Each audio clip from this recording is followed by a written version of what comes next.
I am here with Ben Parkinson, who is the instigator behind the biggest board gaming convention in all of Africa. I say without knowing if that's true or not. Can you tell us I more? don't know whether it's true or not myself. All I do know is that there's a really brilliant convention that's going on in Nigeria, um, and but I believe that ours is also unique in the way that it operates. It's not like we don't run it in London because there's lots of people live in London. We actually run it in villages because we feel it has more impact in the villages. But and that was where the original concept came from. In fact, it wasn't me.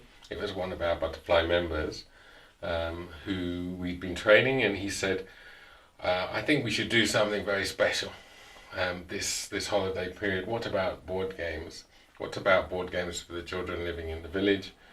And that's how we started with our first ever Uganda village board game convention. And it's the way we like to operate, because then it's our youth that are coming up with the ideas, and we just then discuss it with them. We put a team together, and then they deliver the actual project This itself. has become a yearly convention now, hasn't it? Yeah, we're this year coming, or let's say, I suppose when this is broadcast, it will be past. This year, 2020 May. That event is it's going to be the fourth, or has been the fourth Yes. event that we do, and we are. Obviously, every year we like to do something completely different, and the plans for this 2020 are still in preparation.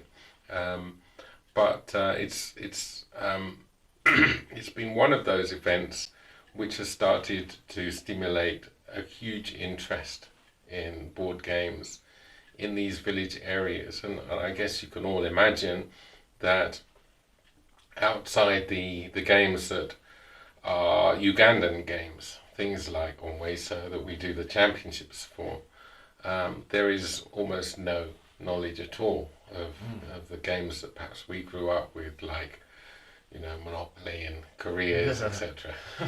You used the M word. Now, let's talk a little bit about the impact that will have had for the children in the villages. I mean, I know obviously they're on the day. You can see them. They're smiling and having a good time because they're at this fun event. But have you found that since the board game convention that children have become more aware and got more into gaming? I think it's very obvious when you're actually at the convention, that the children really love to play the board games. It's not like you're saying, "Oh, come on over here, you come and play this." It's like they are playing from early morning to evening without being asked. And to me, that means that they are ready to try new things. They love the idea of learning a new game. It's just like learning a new fact at school. They really enjoy the social aspect. They really love winning, of course, because that helps them with their self-esteem. And I think the impact of the gaming in this rural setting is very great, because they're able at the end of the convention to choose the games that they like the best and take them home. That's always been our strategy, is that we have a lot of games donated to us over the years, but many of those games are given away to the games clubs that are attending our games convention each year.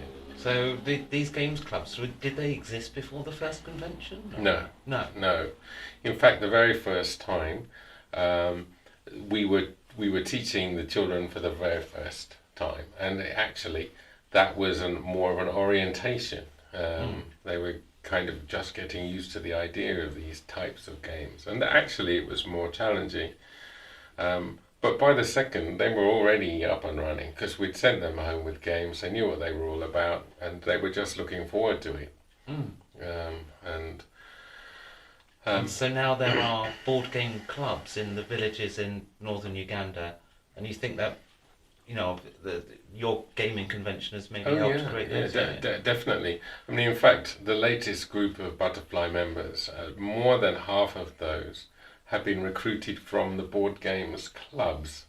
Wow. So we have 14 new recruits that started with us last year training. This is what we call our cohort 5, the 5th group that we've recruited overall. And yeah, I think it was around 10 or 9 or 10 of the 14 came directly from the games clubs. Wow. Yeah. That's incredible. And it helped us with the recruitment, obviously, because we knew all of these, and we knew that from their enthusiasm about board games, that we should give them a chance to become part of the Butterfly project. So yeah, and in many cases we didn't recruit everyone, of course we didn't, but we found 9 out of the 14. Yeah, That's great. Thank you.